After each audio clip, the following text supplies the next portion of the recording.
इस लेक्चर में हम ये देखेंगे कि कोई अगर वेक्टर दिया हुआ है हमको, तो उस वेक्टर का मैग्नीट्यूड किस तरह निकालते हैं। हमने ये देखा था कि कोई भी अगर वेक्टर है ए बार, तो उसको हम आई जे के फॉर्म में इस तरह लिख सकते हैं, 2i plus 3j plus 4k। मतलब हमको ये चीज़ ये बताता है कि ये एक वेक्टर है और 2, 3, 4 इसके ये कंपोनेंट है। ये कंपोनेंट एक्स एक्सिस के अलॉन्ग में है क्योंकि यहाँ पर आई है, ये कंपोनेंट वाई एक्सिस के अलॉन्ग में है क्योंकि यहाँ पर जे है, और ये कंपोनेंट जेड एक्सिस के अलॉन्ग में है क्योंकि यहाँ पर के है। इस तरह के जो है तो इसके 3 कंपोनेंट यहाँ पर कंपोनेंट फॉर्म में जो है तो वेक्टर हम रिप्रेजेंट कर सकते हैं। अब हम इसका मैग्नीट्यूड कैलकुलेट करना चाहते हैं, तो इसका मैग्नीट्यूड का जो रिप्रेजेंटेशन है वो इस तरह से होता है। 2 वर्टिकल कॉलम है और उसमें हमने बीच में वेक्टर रख दिया है। इसको हम पढ़ते हैं मैग्नीट्यूड ऑफ वेक्टर ए बार। इसको शॉर्ट में ए भी बोलते हैं कि भाई वेक्टर ए का जो मैग्नीट्यूड है वो ए है, जस्ट ए। ओके। और इसको किस तरह कैलकुलेट करते हैं, इसको हमको करना क्या है कि अंडर रूट लेना है और हर कंपोनेंट को स्क्वायर करना है और उसकी सम करना है। जैसे पहला कंपोनेंट उसका स्क्वायर फिर सम करो, दूसरा कंपोनेंट उसका स्क्वायर फिर सम करो, तीसरा कंपोनेंट उसका स्क्वायर। इस तरह जो है हर एक को जो है अपने को सम करना है और स्क्वायर करना है और उसकी सम करना है। इस तरह हम जो है इसका मैग्नीट्यूड कैलकुलेट कर सकते हैं। तो फिर ये आ जाएगा 4 + 9 + 16। ठीक है, ये हो जाएगा 24 और 29। अंडर रूट ऑफ 29 जो है वो इस वेक्टर के लिए ये मैग्नीट्यूड हो गई। ओके, इस तरह जो है तो हम किसी भी वेक्टर की मैग्नीट्यूड निकाल सकते हैं। अब हम दो वेक्टर की एडिशन किस तरह करते हैं, मल्टीप्लिकेशन किस तरह करते हैं, सब्ट्रैक्शन किस तरह करते हैं वो देखेंगे। तो सबसे पहले हम देखते हैं addition. Addition of vector, vector की एडिशन। ओके, सो हम कंसिडर करते हैं एक vector A bar. Okay, 2i + 3j - 4k। इस तरह जो है हमने एक वेक्टर लिया ए बार।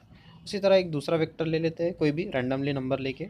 Okay, i + 2j + 3k। इस तरह ये दो वेक्टर लिए। अब हमको इन दोनों की एडिशन करना है, मतलब ए bar + B bar equal to.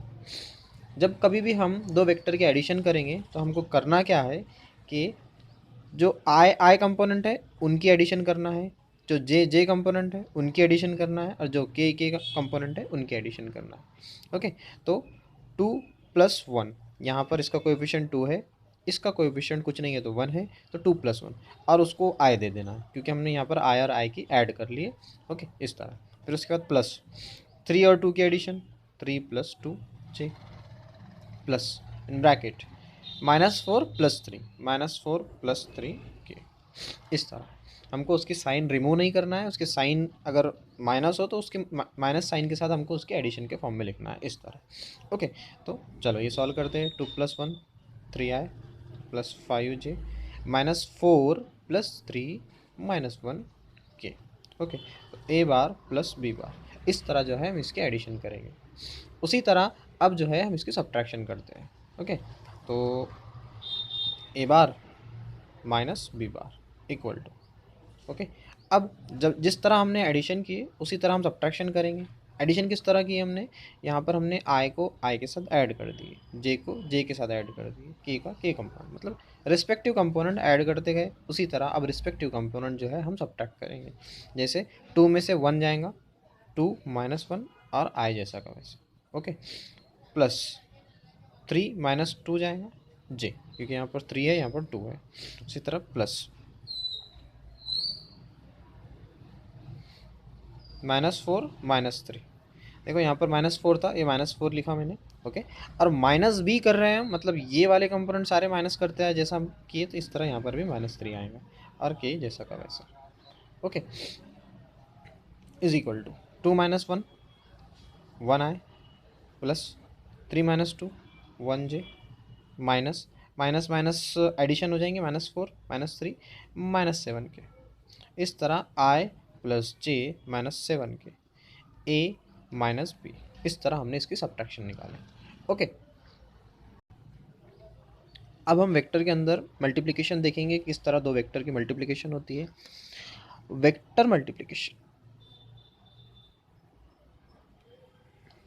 Multi vector के अंदर मल्टीप्लिकेशन दो तरह की होती है, एक स्केलर मल्टीप्लिकेशन, और दूसरा वेक्टर मल्टीप्लिकेशन। इस तरह के दो इसके अंदर मल्टीप्लिकेशन होती है। जैसा हम नॉर्मली नंबर्स की मल्टीप्लिकेशन करते हैं वैसा वेक्टर के अंदर नहीं होता है। वेक्टर की जो है मल्टीप्लिकेशन दो अलग अलग तरह की होती है, वो हम देख रहे हैं अभी। एक होता है स्केलर मल्टीप्लिकेशन, दूसरा है vector multiplication.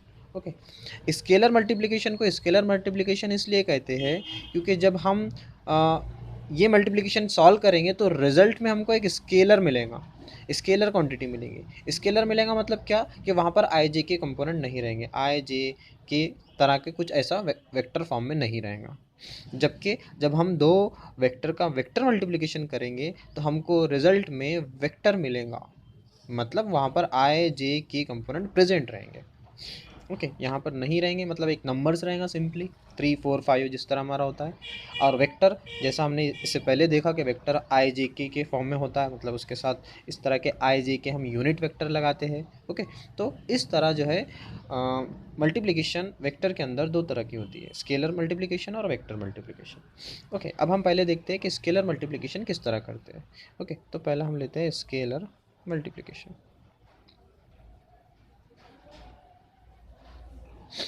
Okay, scalar multiplication क्या होता है कि जैसा हमने इधर दो वेक्टर लिए थे, ये और ये, यही दो एग्जांपल को हम लेके कंटिन्यू करेंगे। ओके, तो स्केलर मल्टीप्लिकेशन को इस तरह रिप्रेजेंट करते हैं, ए ऐसा डॉट और बी। ओके, ए बार डॉट बी बार, इस तरह जो है तो इन दोनों को रखते हैं, लिखते हैं। और उसके बाद हम ए की जगह पे ए लिख देते हैं। यहाँ पर ए क्या है, twice I plus 3j minus 4k, इस तरह। ओके, डॉट है तो डॉट, और बी की जगह पे आई प्लस 2j प्लस 3k, इस तरह। ओके, ये हमने दोनों वेक्टर की वैल्यू लिख दी। अब हमको आगे करना क्या है, इसको किस तरह सॉल्व करना है। हमको आई कंपोनेंट जो है उसके कोएफिशिएंट को दूसरे वाले वेक्टर के आई कंपोनेंट के कोएफिशिएंट को मल्टीप्लाई करना है, मतलब हमको 2 को इसके साथ मल्टीप्लाई करना है। 2 यहाँ पर 2 है मल्टीप्लाई में, यहाँ पर 1 है। ओके, 1। तो मैंने क्या किया, आई के कोएफिशिएंट से आई के कोएफिशिएंट को मल्टीप्लाई कर दिया। ओके, अब मैं यहाँ पर आई जे के नहीं लिखूँगा, डायरेक्ट प्लस करूँगा। फिर उसी तरह जे का कोएफिशिएंट 3 मल्टीप्लाई बाय 2, इस तरह मैंने 3 को 2 से मल्टीप्लाई कर दिया। ओके, मैंने यहाँ पर जे नहीं लिखा है। ओके, जे चला गया, प्लस -4 मल्टीप्लाई बाय 3। ओके, तो हमने क्या किया यहाँ पर कि आई कंपोनेंट को आई कंपोनेंट से मल्टीप्लाई किए, ऐड किए जे कंपोनेंट को जे से मल्टीप्लाई किए, जे कंपोनेंट को ऐड किए, के कंपोनेंट को के से मल्टीप्लाई किए, इस तरह। मतलब हमको हर कंपोनेंट रिस्पेक्टिव कंपोनेंट जो है मल्टीप्लाई करना है और उनकी एडिशन करना है, फिर फाइनली हमको इसको सॉल्व करना है। ओके, तो 4 12, ओके, 8 - 12 इक्वल टू -4। ओके, अब यहाँ पर हमने इसको सॉल्व किया और हमको एक नंबर मिला। यहाँ पर आई जे के कंपोनेंट नहीं है, इसलिए इसको स्केलर कहते हैं। तो जैसा हमने बताया, इसका नाम हमने दिया स्केलर मल्टीप्लिकेशन, तो इस तरह हमने इसको सॉल्व किया। अब इसी तरह हम देखेंगे वेक्टर मल्टीप्लिकेशन किस तरह होता है। ओके, वेक्टर मल्टीप्लिकेशन जो है, वेक्टर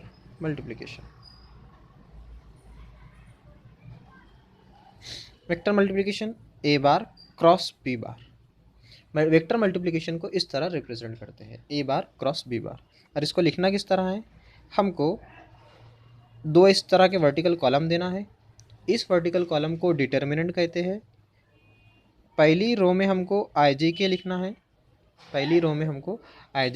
है, दूसरी रो में ए के कंपोनेंट मतलब 2 3 -4, 2 3 -4। ओके, और थर्ड रो में बी के कंपोनेंट मतलब 1 2 3, 1 2 3, इस तरह।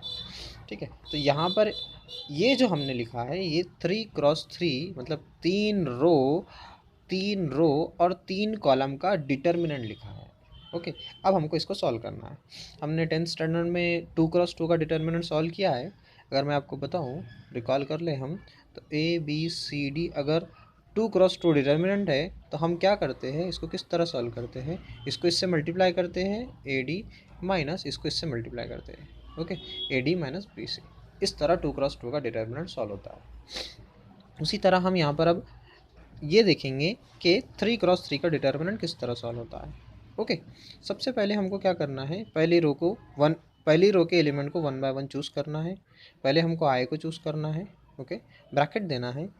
पहली रो का एलिमेंट हमने चूज़ किया जो है आई, उस रो को, उस कॉलम को और उस रो को आपको छोड़ देना है। फिर क्या बचेगी, 4 नंबर बचे। अब ये जो 4 नंबर बचे इसको ऐसा ट्रीट करना है कि ये 2 बाय 2 का डिटर्मिनेंट है। जैसा मैंने अभी आपको बताया कि 2 बाय 2 का डिटर्मिनेंट किस तरह सॉल्व करते हैं, उसी तरह हमको अगर हमने आई एलिमेंट चूज़ किए तो उसका कॉलम, उसकी रो हमको छोड़ देना है। हमको जो है जो बचे हुए एलिमेंट है उसका 2 क्रॉस 2 की तरह डिटर्मिनेंट ट्रीट करना है और उसको सॉल्व करना है। मतलब क्या, हमको इसको इससे मल्टीप्लाई करना है, माइनस करना है, इसको इससे मल्टीप्लाई करना है। ओके, तो चलो देखते हैं इसको हम। अब ये जो नंबर है इन चारों का हम 2 क्रॉस 2 की तरह डिटर्मिनेंट सॉल्व करते हैं। इसको इससे मल्टीप्लाई करो, 3 मल्टीप्लाई बाई 3 माइनस, इसको इससे मल्टीप्लाई किया माइनस, अब इसको इससे मल्टीप्लाई करना है 2 मल्टीप्लाई बाई -4, इस तरह।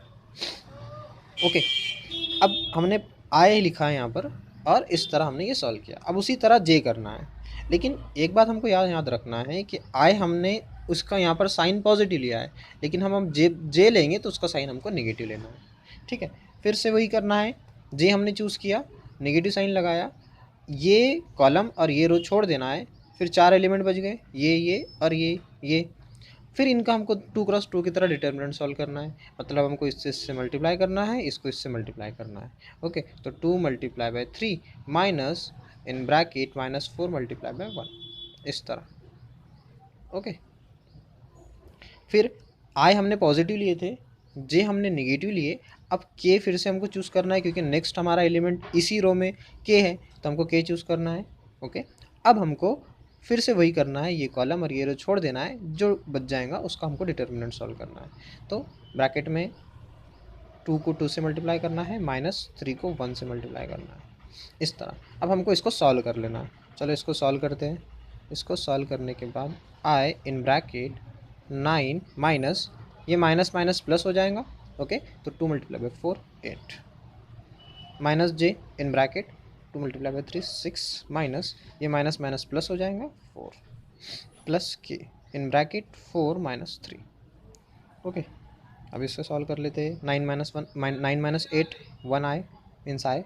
ओके, 6 माइनस 4 2 माइनस 2 जे प्लस 4 माइनस 1 4 माइनस 3 1 के। ओके, तो ए क्रॉस बी 1 माइनस 2 जे प्लस के 1 आए माइनस 2 जे प्लस के, इस तरह जो है तो हमको ए क्रॉस बी मिल गया। अब यहाँ पर आई जे के फॉर्म में लिखा हुआ है, इसलिए ये वेक्टर है, इसलिए हम इसे वेक्टर प्रोडक्ट कहते हैं। ओके, इस तरह जो है तो हमने देखा कि स्केलर प्रोडक्ट और वेक्टर प्रोडक्ट किस तरह हम सॉल्व करते हैं। ओके,